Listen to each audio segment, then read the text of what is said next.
6A నోటీసులు ఇచ్చేసి ఆ 6A నోటీస్ అంటే భయం లేకుండా పోయింది ఎవరికి. ఏదో ఇచ్చేస్తాడు, ఫైన్ కడుతున్నాడు, వెళ్ళిపోతున్నాడు. ఆ తరహాలో కాకుండా కొన్ని రాష్ట్రాల్లో అంటే హర్యానా లాంటి సీరియస్ చట్టాలు ఉన్నాయి. అది ఏదన్నా కొంచెం మనం స్టడీ చేసి పకడ్బందీ చట్టం తీసుకొచ్చి, అంటే ఇంకొక చిన్న పాయింట్ కూడా ఇక్కడ ఉంది. పకడ్బందీ చట్టం ఉంటే డీలర్లను వేధిస్తారు ఈ సివిల్ సప్లై ఆఫీసర్లు. అందుకని ఆఫీసర్ల వ్యవస్థని కూడా మనం కంట్రోల్లో పెట్టుకోవాల్సిన అవసరం అయితే ఉంటుంది. ఎందుకంటే చిన్న డీలర్ని వేధిస్తే వచ్చేదేమి ఉండదు. సో అందుకని ఇది చాలా కత్తి మీద సాము లాంటిది.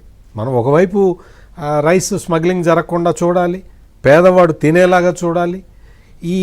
ఈ లూప్ హోల్స్ అన్నీ ప్లగ్ ఇన్ చేసుకోవటం అనేది చాలా కత్తి మీద సాము లాంటిది. కానీ అది చేయాల్సిన సమయం అయితే వచ్చింది. ఇక్కడ ప్రధానంగా మెయిన్గా అంటే సివిల్ సప్లైస్ డిపార్ట్మెంట్లో అసలు ప్రధాన కార్యాలయం కత్తి మీద సామైన సత్యమూర్తి గారు ఒక దశలో అనేవాళ్ళు రూపాయి ప్రజలకు వెళ్ళడం కోసం రూపాయి రిలీజ్ చేస్తే 10 పైసలే వెళ్తుంది ప్రజలకు అనేవాళ్ళు చెప్పాడు. 10 పైసలు కూడా వెళ్ళట్లేదుగా, 10 పైసలు కూడా వెళ్ళని పరిస్థితి ఉంది. మరి కత్తి మీద సాము చేసినా ఇంకో సాము చేసినా అది జరగడం కోసమేగా.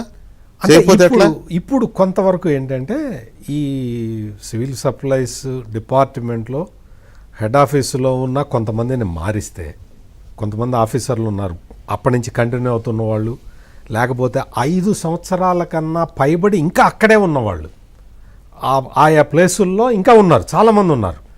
వాళ్ళందరూ కూడా గత 5 సంవత్సరాల్లో అవినీతికి అలవాటు పడ్డ అధికారులు. అందులో ఎటువంటి సందేహం లేదు. నేనేదో పబ్లిక్ రిప్రజెంటేటివ్స్కి క్లీన్ చిట్ ఇవ్వటం కాదు. అందుకనే నేను మైక్రో లెవెల్ మ్యాక్రో లెవెల్ అని చెప్పింది. మనం బ్యూరోక్రసీని సెట్ చేయటం ఈజీ. పాలిటీషియన్కి అక్కడ రాకుండా వంతెనేస్తే చాలు, ఇంకా అక్కడ దాకా రాదు కదా. సో అందుకని ఇటువంటి యాక్షన్స్ తీసుకోవటం అనేది మన చేతిలో అంటే గవర్నమెంట్ చేతిలో.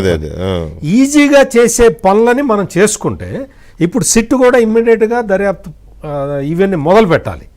చాలా విపరీతమైన దాడులు చేయటం, బాగా వెనక్కి వెళ్ళాలి. ఇంకా బాగా వెనక్కి 5 years లో ఏం జరిగింది ఆ రికార్డులన్నీ కూడా ఉంటాయి కాబట్టి అవన్నీ తీయటం. రికార్డులు అసలు ఇక్కడికి వచ్చి తగలబెట్టడం ఎక్కువైపోయింది కదా. అంటే ఒక్క చోట కాదు, ఈ రికార్డులన్నీ కేవలం ఒక్క చోట ఉండవు, రకరకాల పాయింట్స్లో ఉంటాయి. కాబట్టి వాటన్నిటినీ కూడా ట్రాక్ చేసుకుంటూ వెళ్ళటం అనేది కష్టమైన పనేం కాదు. దాని మీద ఒక సిట్టు కూడా వేశారు కాబట్టి దీన్ని పక్కడబందీగా అడ్డుకోవచ్చు. కాకపోతే ఏంటి అంటే దానికి ఈ అధికారులు ఎవరు మెషినరీ ఉండాలి, దానికి మెషినరీ పెడితే తప్ప వీళ్ళని బయటపడ ఈ కరప్ట్ ఆఫీసర్లు వాళ్ళకి సహాయం చేయకుండా ఉండాలి. ఆ జాగ్రత్తలు ప్రభుత్వ స్థాయిలో గనక తీసుకోగలిగితే దీని మీద స్ట్రింజెంట్ యాక్షన్స్ తీసుకోవడానికి అవకాశం ఉంటుంది.